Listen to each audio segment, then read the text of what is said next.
Welcome to Stories from the Center of the Universe, the podcast about the human experience.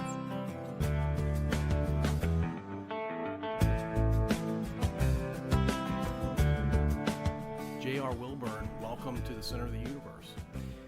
Thank you, Paul. It's a pleasure chatting with you today, and we'll just talk a little football. Football and maybe a few other things. That's good. We'll see where it goes. Yep. I should mention that you and I connected because of one Tim McCoy. How do you and Tim know each other? Tim, I had the misfortune of meeting Tim through some friends of mine. But yeah, Tim is a good friend, and although he went to North Carolina, he's not like most of those guys. But Tim's a player. As a South Carolina graduate, and I'm a University of Virginia graduate, we have probably equal dislike for the University of North Carolina. Would that be fair to say? Yeah, North Carolina lines up right in back of Clemson. Clemson is within our state, and we feel if we lost every game and won the Clemson game, we had a good season. And but yeah, we no love lost. My friend here who lives actually probably 6 blocks from me is Ken Willard, and Ken played at the University of North Carolina, and I guess for the first 5 years we were at each other's throat pretty much, who won and everything. So we finally ended up making a deal. We could not talk about these scores or the teams and everything, and we've gotten along pretty good since then. But it was challenging at first. I mean, you're both proud of where you went to school, right? Where you played. Exactly. And then I saw him again when he was at San Francisco, and I was at Pittsburgh, so I saw him a couple times again. So y'all played each other. We did. We played. I think we played him twice out there, and once in Pittsburgh. I think maybe we won one and they lost. Well, they won two and we lost one, if my math is correct. Yeah. Well, and Ken lives, I mean, he's lived near you for a while now, right? Yeah. We played golf. When we stopped talking about the teams and how everything was, we ended up playing golf, and we played at least once a week for, I guess, the past 15 years or so. And what do you think Ken's doing this very second right now? Ken is into his dogs. He loves dogs. He's got a dog named Brody, and as you know, Brody was a quarterback at San Francisco. That's right. And Ken had a lot of respect for him, and so he named his dog after him, which is a big honor. Yeah, I think that's a huge honor. Yeah, if you're a dog guy, that's a huge honor. Yeah, and but Ken works out. He and his wife work out religiously, at least 5 or 6 times a week, which is good. I mean, he's either hanging out with Brody or he's working out. Yeah, walking Brody, working out, and. He's pretty regimented in his schedule. Unlike myself, I'm not really sure what the day's going to bring, but I usually fill it up with something. You and I are similar. Why plan it? Just go into it, see what happens. Get surprised. You don't have any surprises in your life if you plan everything. Like my wife, thank God. So somebody needs to plan. Yeah, it works out. Somebody's got to handle that job. All right, where'd you grow up? Grew up in Portsmouth, Virginia. My dad worked in the Navy Yard, and we lived in a housing project. And so not a lot of money growing up. No. They both grew up on a farm in Brookneal, Virginia, and moved to Portsmouth. My dad didn't care for farming, so. He went to work in the Navy Yard, and he did that all his life. And so we didn't make a whole lot of money, but we had a lot of fun. Had a lot of kids in the neighborhood, played outside, and played a lot of sports. And we just enjoyed ourselves. And you were playing football, basketball, baseball? Well, early on, not. I started probably in the 7th grade, and I played Little League football. Not, I use the term played loosely because I was on the bench most of the time. And then when I got to the 8th grade, 9th grade, I was on the JV football team. And the same guys, usually if they played football, they played basketball, baseball. It was probably about 20 of us who did that, played all 3 sports. And I think there's a big opportunity now, or missed opportunity now, for some of the young kids who start a sport early and just stay with that sport, and they may not be as good at that as they would be playing other sports.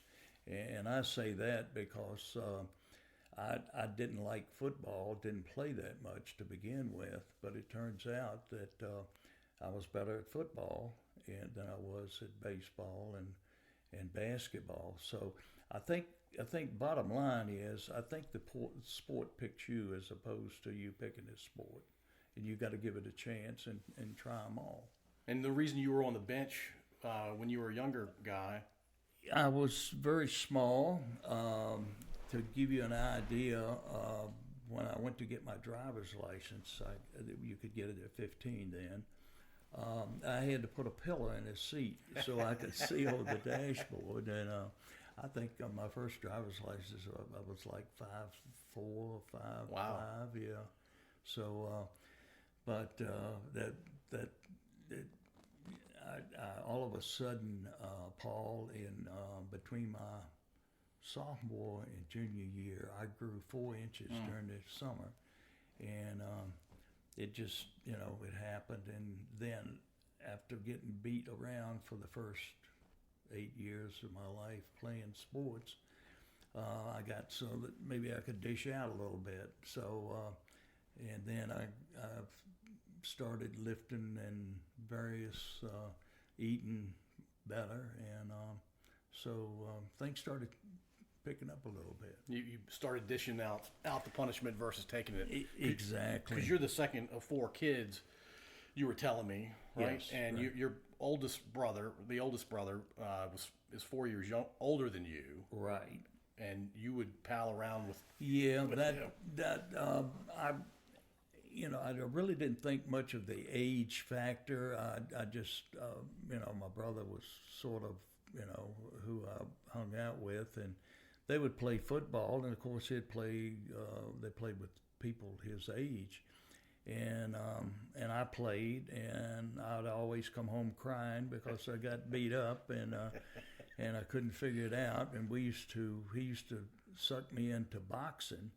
And he would get on his knees, and we would box, and he would just beat the heck out of me. And his whole theory was, he said, "Hey, we're the same height. I mean, that's fair." And so anyway, I kind of, through the bruises and knocks, I got a little bit tougher. You almost had to. Yeah. That's either that or keep a bloody nose all the time. Yeah. So besides playing sports, anything else catch your interest as a younger person? Well, actually, all my friends played sports, and that was basically who I ran around with, and they were 2 of them were really outstanding athletes, and one of them was my closest friend. And he was 6'5" and weighed 225 pounds in high school. And in the 8th grade, I think he was like 6'2" or 3. And he was a really, really good athlete. And I always kind of trailed around behind him, hoping, I could play like him someday. Yeah, and maybe be 6'5". Yeah, that was a hope and a prayer there, but I did grow, and I got pretty I don't know, fit, I guess you would say, and we had a really good high school team. I didn't actually play start football, be a starter until I was a senior in high school. That's crazy. Yeah, where we had good ends. It just happened that way, and really and truly, when I went to South Carolina, I thought everybody was as good as my buddy, and I found out that he was really good. I was all set to have another ass kicking or whatever, and they didn't know how to run pass routes, and I did. So I started my freshman year, which they had freshman teams, and you couldn't play until you were a sophomore to play on the team. But anyway, it turned out good for me. Being small was good because to exist you had to have good technique, and then when you get bigger, you got good technique, good things happen. Yeah, and you worked on your route running. Like that was something you intentionally worked on. Yes, I had a coach who was instrumental, very much so, in high school. He played professional football with the Redskins. He was a quarterback, and everybody ran the single wing or something. We had a passing offense. We had split ends, and this was in 1961. Only 60. Only school in the state that was running that kind of offense. And so that was a gift right there.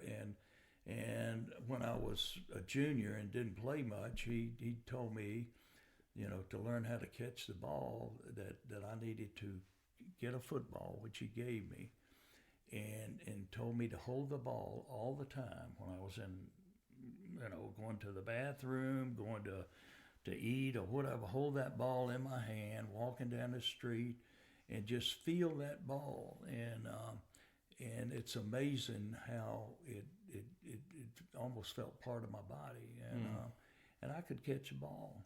So your catch radius was whatever you could get your hands on, you were going to catch. I felt like it was mine. When it was in the air, it was mine. Go get it. And it, I did miss some balls, but I can count them on one hand. So, but it would just I was very fortunate. I had good coaches, and the guys that I ran around with liked sports, played, and if I were gonna, be their friends and all, I had to, pretty much do the same thing. So it's amazing how things work out.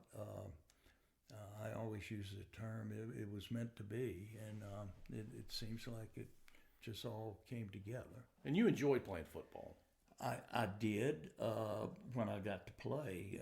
When I was holding the dummy bags and stuff, it was not very much fun. But I had a setup. But the coach's son was the quarterback, and he was all state. And again, my friend, the other end. And as a matter of fact, he and I were seniors, and I don't know of any other guys that played the same position during the same years, and both of us got drafted in the NFL. It's crazy. And so he went to Tennessee, and I went to South Carolina, but he was drafted by San Diego, and I was drafted by Buffalo and Pittsburgh. So back then, two teams could draft you. Yeah, that was a good setup if they would sort of bid on you, but I really wasn't sure where the American League was going, the American Football League. So I chose to go to Pittsburgh, and again I was lucky. Again, I had a good coach at South Carolina, Marvin Bass. He and I both are in the Virginia Sports Hall of Fame, and I consider that a great honor. And he served as my coach, my part-time dad, and my agent. And he kind of taught me through signing with Pittsburgh, and but I owe a lot to him and to the help he gave me through some difficult times that I didn't know what to do. So he was really instrumental. How did you end up going to South Carolina? A kid from Portsmouth doesn't typically, back then or even now, end up in a place like South Carolina. My coach, well, his son was the quarterback, and he was All-State, and of course the other end got a lot of looking because he was great. He had all the tools, and they were looking at the films, and to throw the ball, you're going to have somebody to catch it. And I must admit, the other side the other end from me got double teamed a lot. So I was one-on-one a lot of times, and I caught a lot of football. So, but I still didn't. They saw the films, but still wasn't sold on me. And my coach got kind of got me as a throw-in with his son to go to South Carolina, because I had thought about going to East Carolina, and he called me in one day and asked me where was I thinking about going to school to play football. I said, I think I'm going to East Carolina. He said, no, I think you're going to South Carolina with my son. And I said, that you got a good point there. I think I'll do that. So, I was more or less, I was kind of a package deal. And it's interesting, the quarterback, he never played at South Carolina, and I started every game. So you never know what you got. He wasn't the type of quarterback that South Carolina was looking. Our quarterback turned out to be Dan Reeves. At South Carolina. Yeah. And Dan was more of a running quarterback, and so. But Dan and I became very, very good friends, and he ended up playing for the Cowboys, and very successful coach. I think he's the 9th leading winning coach ever, and we stayed in contact with each other, well, until 2 years ago when he passed away. Yeah. As a wide receiver or a split end, as y'all called it back then, it made a lot of sense for you to be good friends with the quarterback. Every receiver wants to be buds with the quarterback, and the quarterback, it behooves them to be really good friends with the offensive lineman. Absolutely. And you always tell him, you're open. I mean, whether you are or not, you tell him, you come back to the huddle, and you weren't supposed to talk in the huddle, so I'd make sure that I caught whoever it was. But it is funny that my roommate at Pittsburgh was a quarterback, and of course Larry, who went to South Carolina with me, he was a quarterback. So I would pretty much buddy up to the quarterbacks. And, makes sense. Yeah. Well, I mean, why wouldn't you? Yeah. You definitely don't want to have a bad relationship with a quarterback. Yeah, that was. But we had some. Of course, we had a real good quarterback. My last 2 years at Pittsburgh, Terry Bradshaw, and he was a piece of work. He was the most talented guy at a position. I think if you look in the dictionary under quarterback, there's probably a picture of him. He had it all. I'd never seen anybody throw the ball that far, and really, I mean, he could just knock you down with the ball. It was amazing. This is the strongest arm you've ever seen on the field? Oh, absolutely. And I played in the blue-gray game, and we had a guy, Randy Johnson, who ended up was drafted, I think, maybe the first or second round for the Falcons. And he was good. I mean, he was like nothing I've ever seen. But when Terry Bradshaw came to Pittsburgh, he was a cut above that, and that amazing. I mean, Do you have any fun Terry stories that you can share? oh, none that he would like for me to tell, but he liked to amaze you. He came to Pittsburgh. He had a Corvette. He lived in an apartment, small apartment, and so the first thing he buys is a Saint Bernard. And so, and of course, an apartment probably isn't too good. You know, in a Corvette, I wouldn't think it would be that good. But he brought the Saint Bernard to practice, and he would the dog would run out on the field. Hell, he wanted to get involved, and people were stumbling over him, and so I think maybe that's the first time I saw Chuck Noll, who was our coach, really kind of get disturbed. He said, Terry, it's you and the dog. Figure it out. And so that took care of the St. Bernard. I don't know what he did, but yeah, Terry had he could make. He was just great. He really was, and had some good receivers later on. And but he called all his plays, and he could make them work whether they double team or not because he had such good receivers later on. I was traded to San Diego, and so they could get some good receivers at Pittsburgh. So, but Swan and Stallworth came in, and between his arm and their catching ability and speed, it didn't matter whether it was double team, they were double teamed or not. He completed the pass. Yeah, it was just amazing. Coach Noll did not get the credit that he deserved.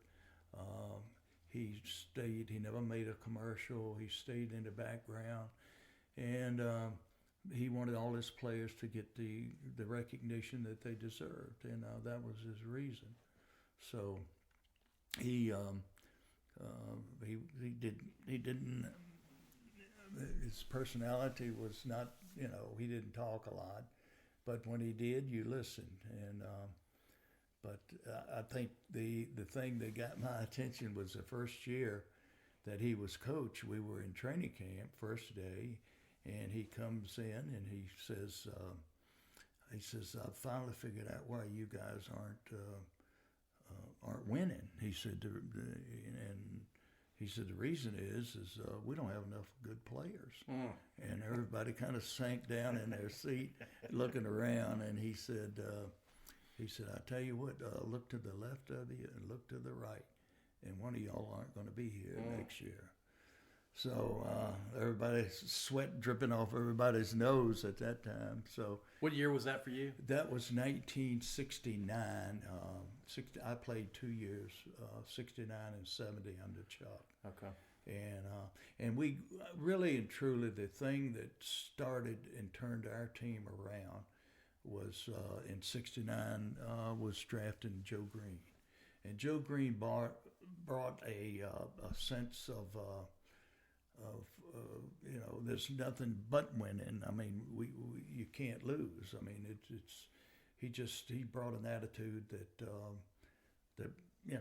I've seen similar, but he was just winning at all costs, and he just I think that was a single thing. Of course, Coach Noll was the primary reason, but I think that started good things for Pittsburgh, and as you know, they won 4 Super Bowls during the '70s, and then next year comes Terry Bradshaw, which helped a lot, and then we got Franco, I think, the next year, and Jack Ham, and then Franco.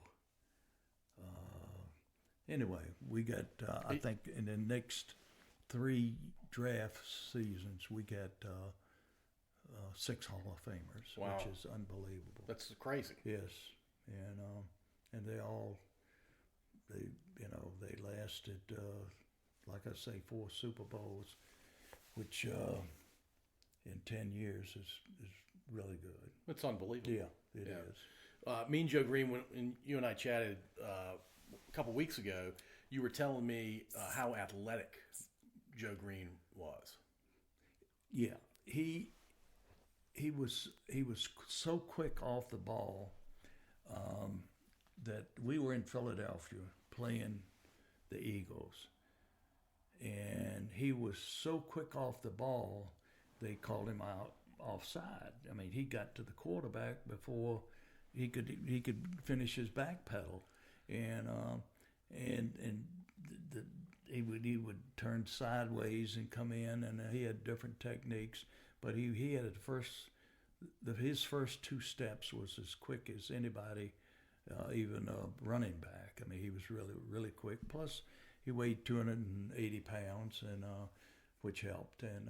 But they called him offsides 3 times. We watched the films the following Monday, and he wasn't offsides.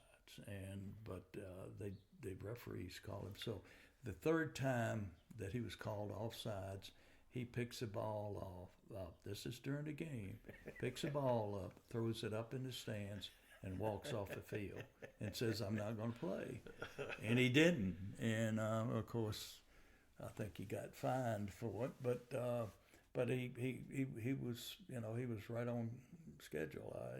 You just couldn't believe how good he was. At 280 pounds, he was quicker than the referee's eyes and connection to his brain. That's the way. I mean, he was also knocking some guards down in front of him in the center, and but yeah, he was just phenomenal. He brought a new look to the defensive line. I mean, he was just great.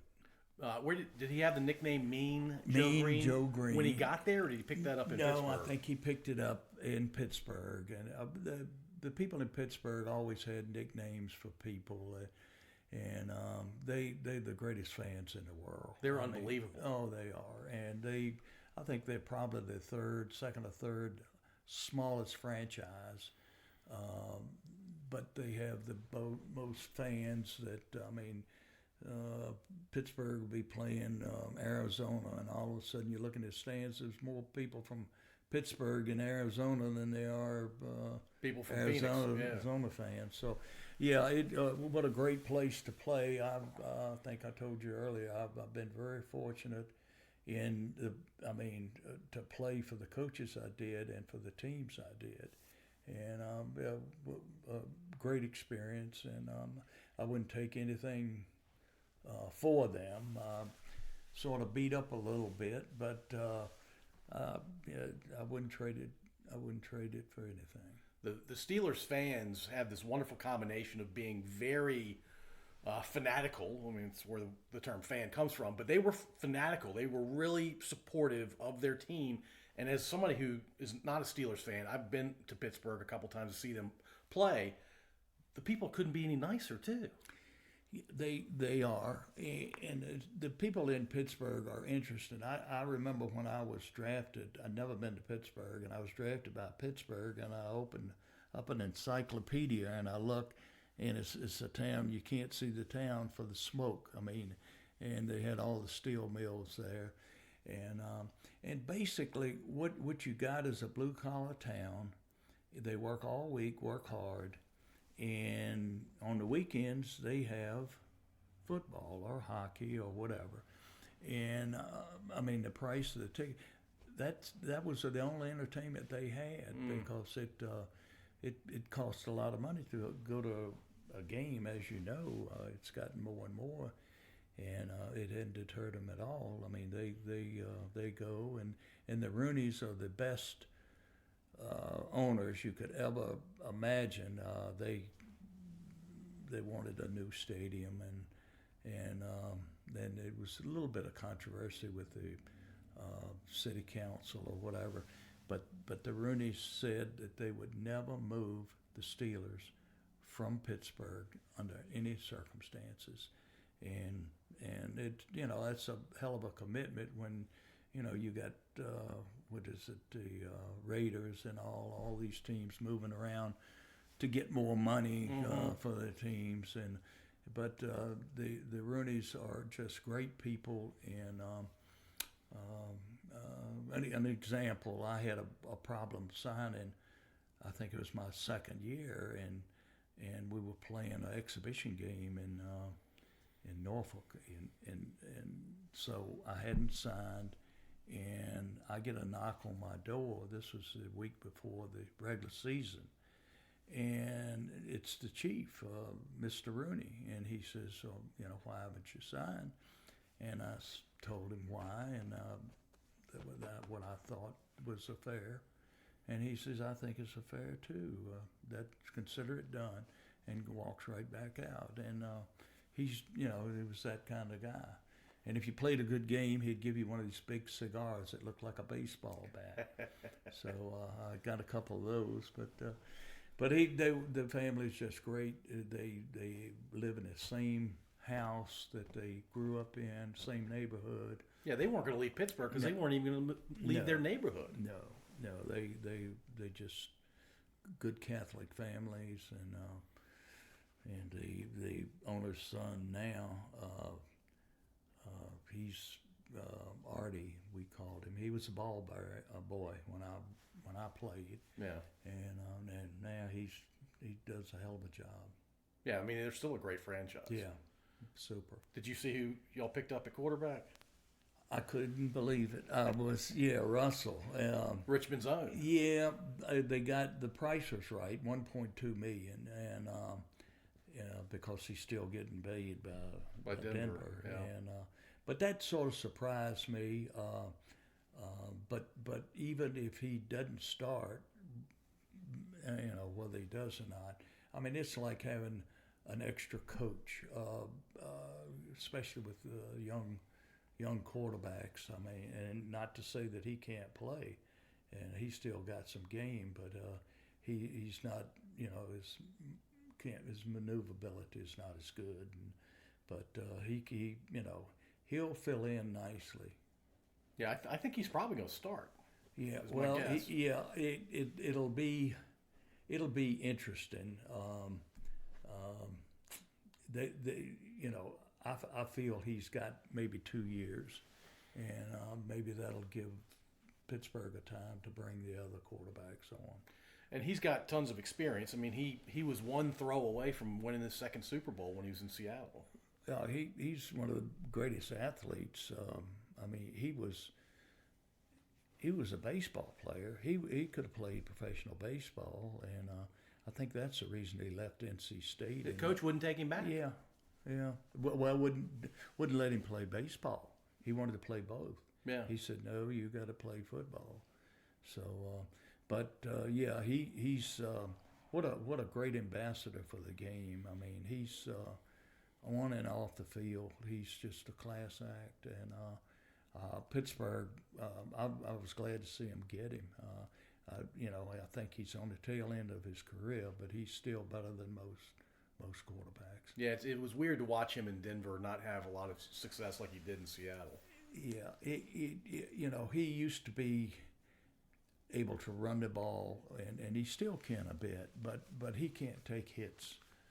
These guys, defensive linemen, I mean, they're almost freaks of nature. I mean, you get a guy that's 6'7", weighs 280, and runs a 40-yard dash in 4.6. I mean, it's insane. It's just, and these guys are, when they hit you, I mean, it's permanent. Yeah, physics is a thing, right? Weight and speed and all that. I mean, it's got to take a toll on your body for sure. Yeah, the only thing better than a big guy is a big fast guy, and they got him out there now. Yeah, no doubt. At South Carolina, Dan Reeves was your quarterback for the entire time? Yeah, he and I were freshmen together. I redshirted a year. Dan did not. And but Dan was actually, he played running back with Dallas. And at that time, you played the position they needed you. If they, we didn't have a quarterback, and Dan could run the ball, he could pass it, so he actually played quarterback, and he was probably better at running back. Yeah. And Dallas saw that, and he was not drafted at all. He was a free agent, went out there, and he starts for Dallas. Wow. I mean, so they had Gil Brandt was a scout for Dallas, and he came out and you run the 40-yard dash. Then it was plus or minus a second. I mean, they start timing you on your head movement, and we could trick them a little bit by not moving our head and get a better time. But yeah, everything is refined now with the way that they the combine and all that. You don't have anybody first round picks that doesn't come through. I mean, some are better than others, but all of them are good. And we had a couple years at Pittsburgh when we were there. We drafted guys that didn't make the team. I mean, they were there the first year and they were gone. I mean, that doesn't happen nowadays. So the game has come a long way, but it's still blocking and tackling, and they do a lot of protection for the receivers now, which we didn't have. I mean, you would get crushed, I imagine. Well, you could, and Johnny Carson had a program. This is getting half of this audience don't know who the hell he is, but he had nightly, and he had the crunch of the week, and it would show the real big hit in the NFL. And I was unfortunate enough to make it one week. Dave Wilcox from San Francisco. We had a quarterback, Bill Nelson, who evidently didn't like me, and he threw a high one behind me, and I'm reaching, and Wilcox caught me in the middle of the back, but that was one of the things you didn't want to be is on Johnny Carson on the crunch of the week. As a receiver, you definitely did not want to be on it. But that meant it was the worst hit for a receiver that week. That was or it running back. I mean, Wilcox was a good. I think he was Hall of Fame guy, and I helped make him a Hall of Famer. So, but it like Mel Blount. They call it the Blount rule now. It used to be that the backs could get on top of the end and hit them right, as they step off. And the guy that I hated to play against more than anybody was Pat Fisher, and he was the first one that I ever saw that took the outside receiver on, got right up in his face, and basically, you couldn't get off the line of scrimmage to get in your pass route. So. And Mel Blount, he was a Steeler, Hall of Famer. Big guy. Oh, gosh. He was 6'4", and probably weighed 220. And he could run. He was fast. And what he would do is he would stand right in front of a receiver, outside receiver, and just hit him and stand him up, and he wouldn't get off the line of scrimmage. So I think the NFL, they like scoring games. I mean, that's fun to watch. A 3-0 game is not very much fun. Right. So they said we gotta have somebody catching the ball. I mean, these guys can't get off the line of scrimmage, and so that they started getting bigger cornerbacks that they could hold a outside receiver in. So we call it the Mel Blount rule, where you had to back off 5 yards before you could make contact with the receiver. So, but Mel Blount was another one that helped turn our team around. He came in, I think, in '64, and you go across the middle, and I mean, everybody hits you with their helmet. I mean, that's a weapon, and there were no rules against it. No, you go across the middle, and especially the linebacker says the opposing linebacker middle linebacker usually would say, "You better not come back through here again," and they would just call it the clothesline. Oh yeah, they'd throw your arm out and catch you under the chin. Dick Butkus was famous for it. Yeah, he was. I think he was. To me, I think he was the toughest linebacker that I'd ever played against. Did you ever get hit by him? Oh yeah. We had a play. I knew it wasn't going to work. Where I was supposed to block him, and I'm saying, "Oh Lord!" So we played him. We won the game, but not because of me blocking Dick Butkus, but we had kind of a counter play, and the first one he bit, and I blocked him because he was going the other way. And the second time, he sensed that it was coming up, and I kind of caught him at his legs and held him up enough to keep him out of the play. The third time, he was sitting there waiting for me, and it was not much fun. It had to hurt. Well, yeah, he was special though. He did stuff that was unbelievable, like. The starters usually didn't go on kickoff teams. I mean, that was for the guys that didn't play much, that, if they get hurt, they really didn't care. And he would get mad and run out on the field, pull a guy off his kickoff team, send him in, and he would run down on the kickoffs and just, because he liked hitting frustrated. People. Yeah, he was frustrated, and he was just... he liked contact, and but there wouldn't. I mean, his mindset was a little different than most players. Linebackers, I always said that, except for Andy Russell, who passed away recently, and a close friend and a hell of a good linebacker, but most of the linebackers were just a little bit, didn't think quite like most other people, especially on the field. All of them on the field, but Andy was a good linebacker, but on the field. But he left it out there. A lot of the linebackers couldn't leave it on the field, and got in some problems. But anyway,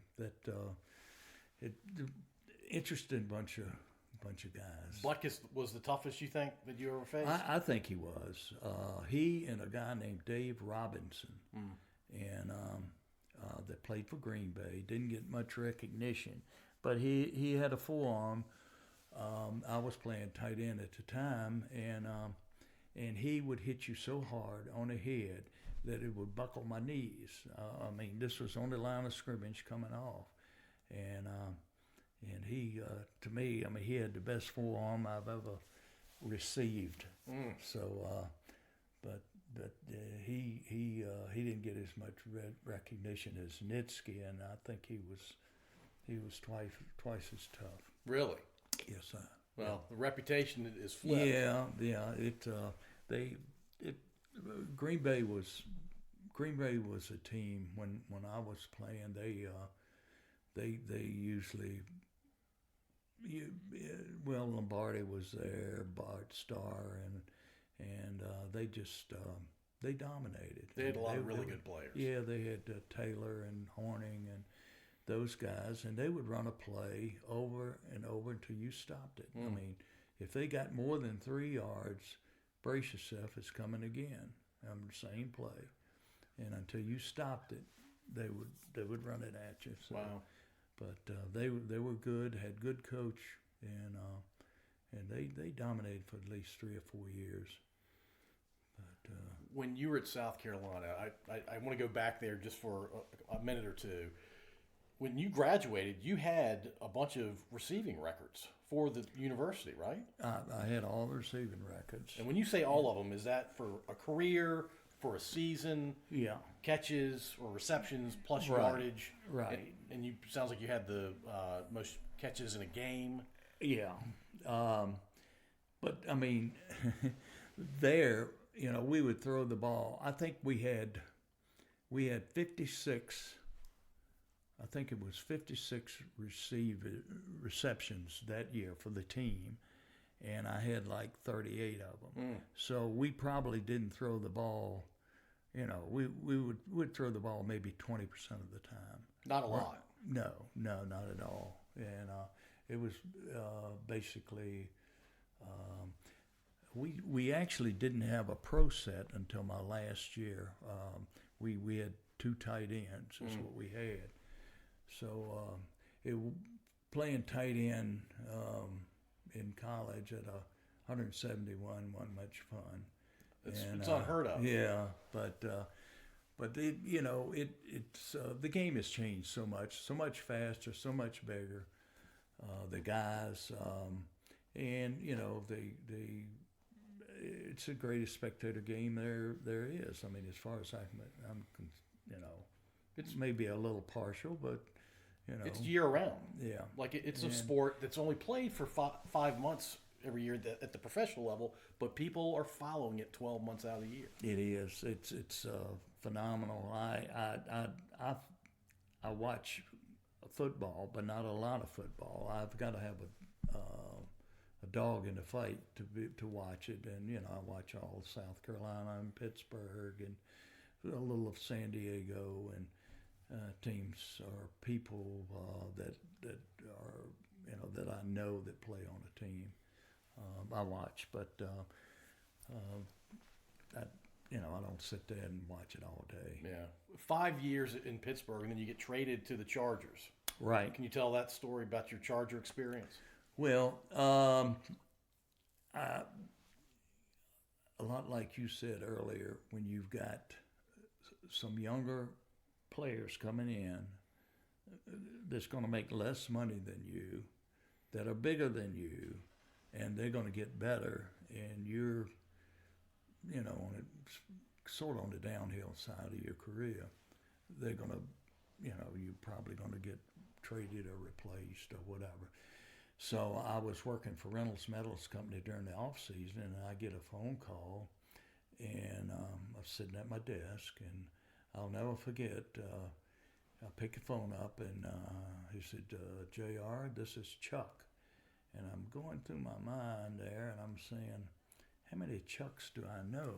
And then all of a sudden, I figured out it was Coach Noll, and he said, "We made a trade today.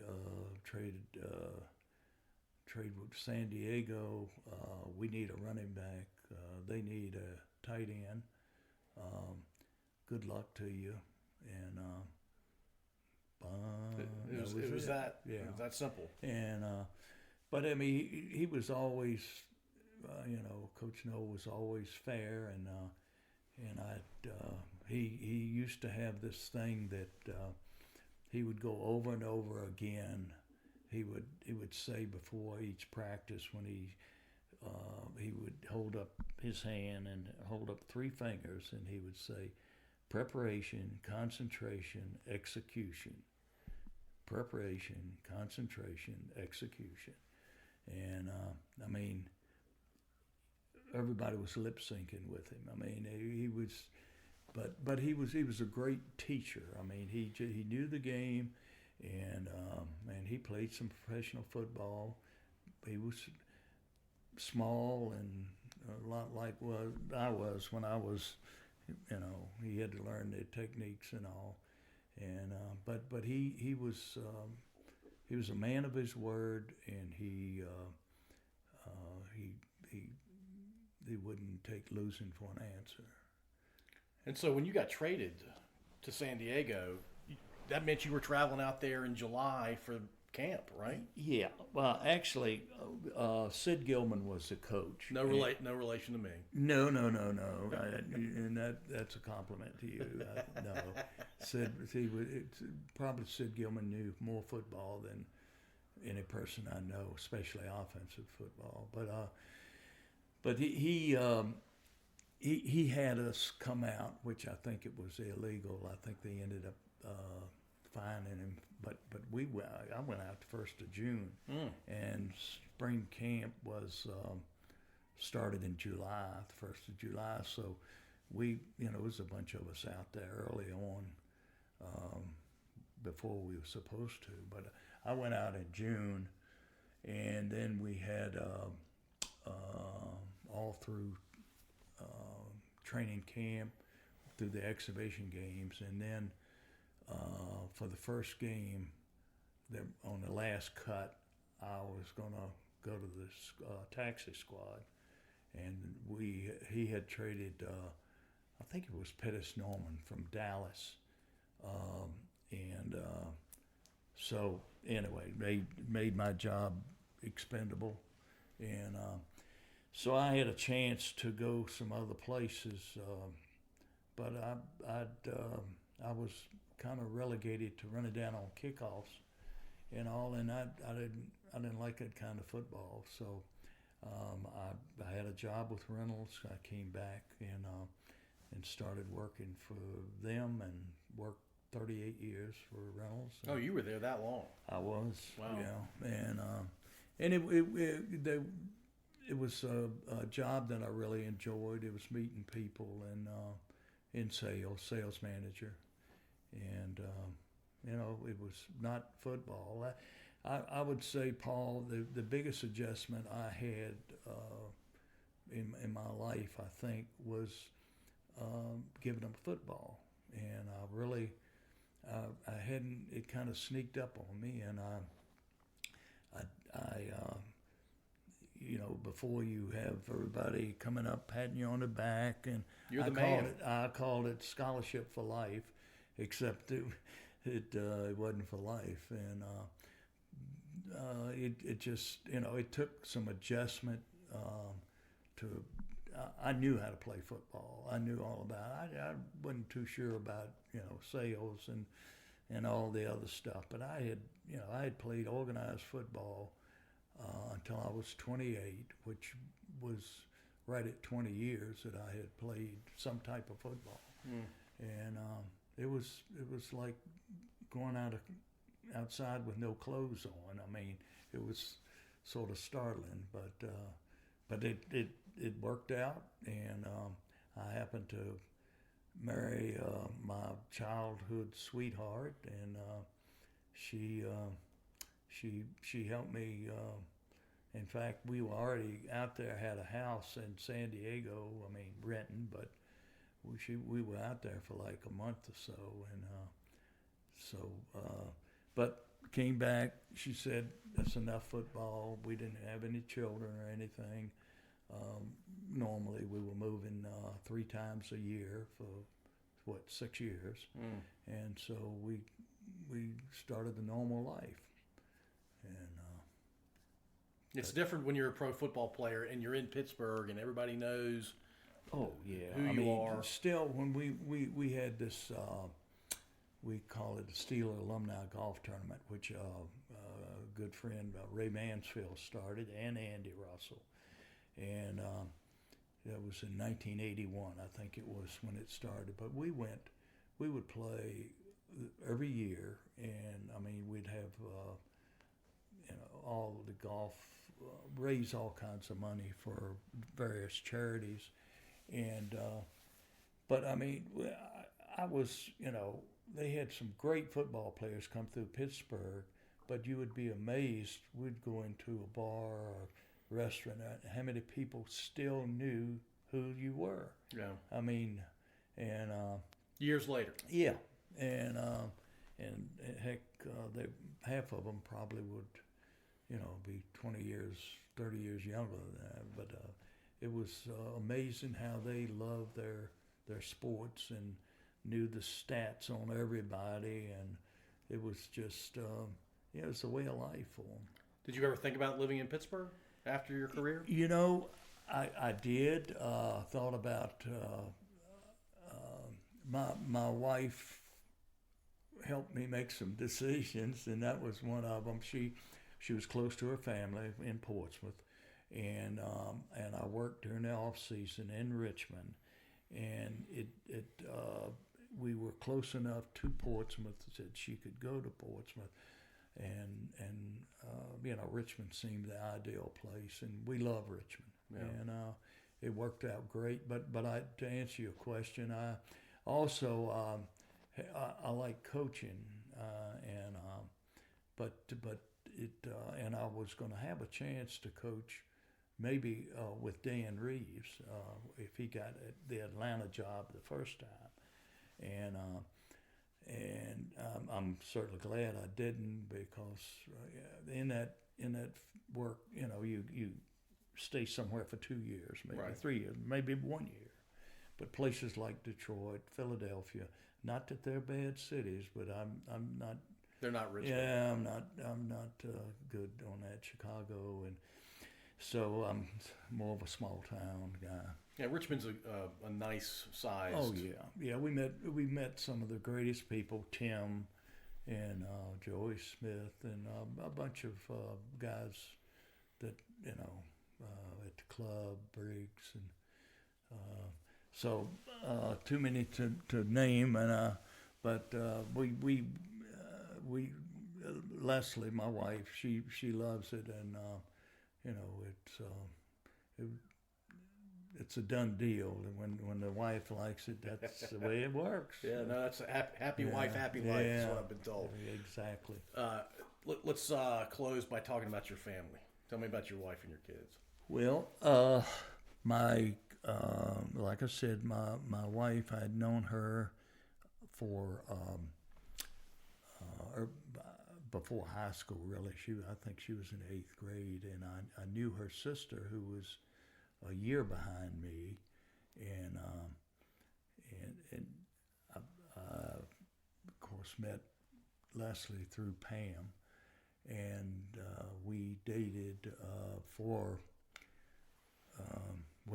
went with each other kind of off and on for 10 years before we got married, and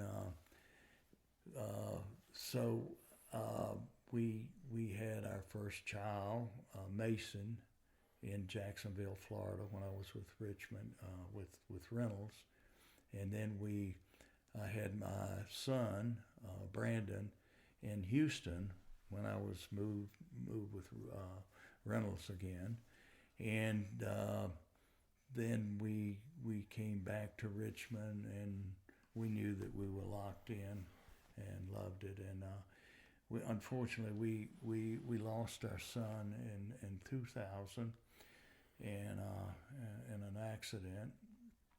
And some of the thing, one of the things that really, football is it's a family in itself. We had in Brandon's honor and memory raised money. He had a heart condition, and to raise money, we had a golf tournament for 3 years, and we raised $370,000 for the American Heart Association. That's a lot of money. Yeah, and and the guys that showed up,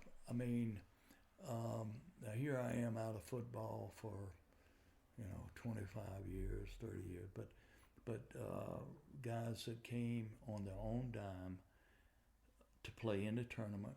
Chuck Noll Came down here. Yes, and Terry Hanratty, Who was your roommate? yeah, was my roommate, and Rocky Blyer, John Hilton, some of the guys with the Redskins who I knew. The guy that I really didn't care for, Pat Fisher, came. Roy Jefferson. Did he know that you weren't happy with him? I think I ended up telling him. Well, we both almost got kicked out of a game for a fight. He warned us, so he knew that we had we didn't. He held me all the time. Hell, I had to tell him that he was cheating, but. But the football community came together, and and I had no idea. Ken Willard was helped a lot in getting people, and it was just a heartwarming. I can tell situation. you're touched by it now. Yeah, it's and of course I miss my son, and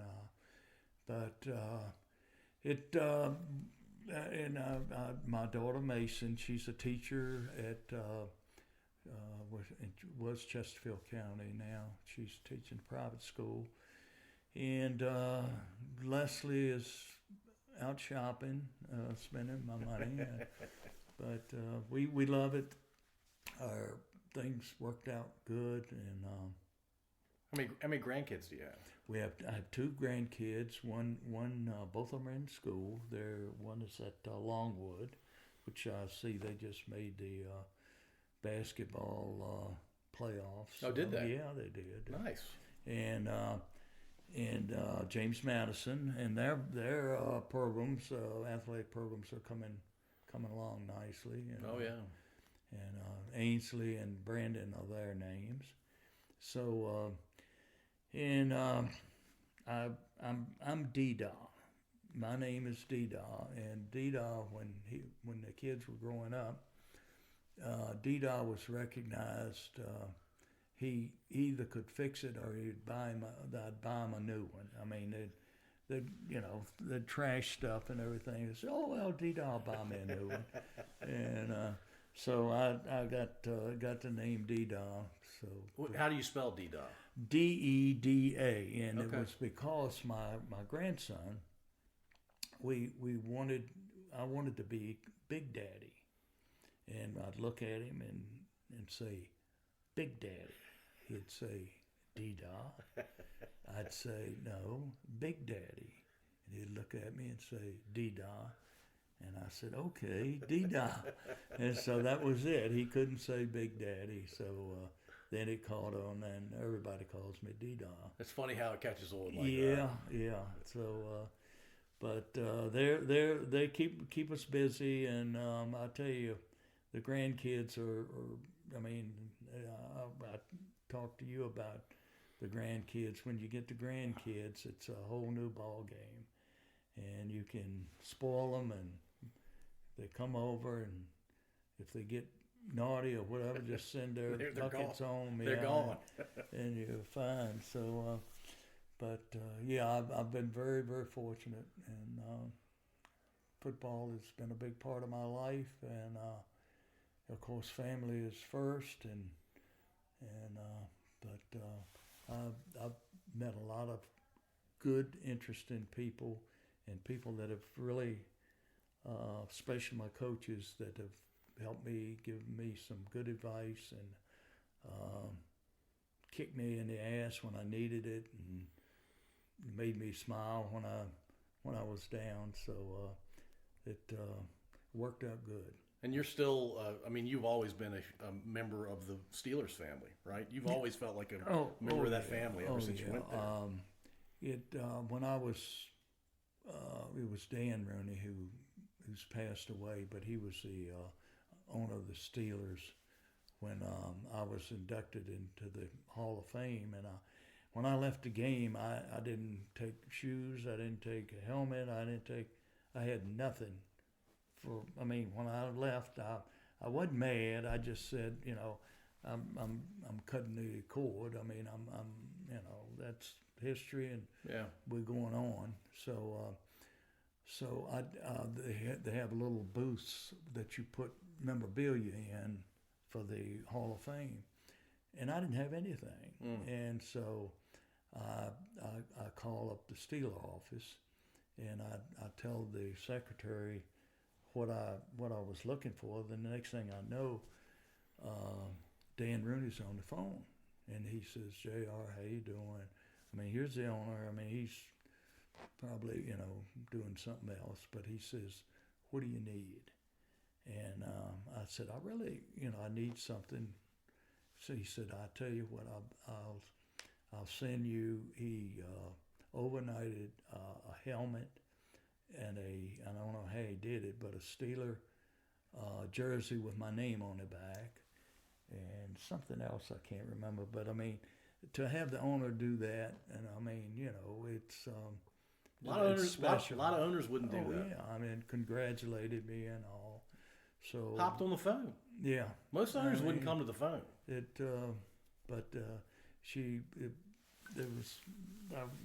was special. Yeah, I think I think anybody that ever played in Pittsburgh, from when you played all the way up till now, they should feel very fortunate, because it is. I would consider it probably the best organization in professional sports. I want to agree. I mean, I'd agree with you 100%. But great sport. For God's sake, don't mess it up by making some crazy rules. Turning it into a different game. Yeah, we don't need flag football. But that's not why people watch football. No. Yeah. So. Well, JR, thank you so much for doing this. Paul, thank you, and we had a good time. I got carried away a little bit. No, you're great. You're awesome. I hope you. Tim will love this as much as I enjoyed it. Great.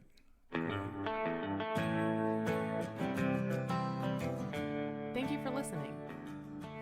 If you enjoyed this episode, please subscribe to wherever you listen to podcasts. We'd also really appreciate if you'd rate and review us. You can find us at scodupodcast.com.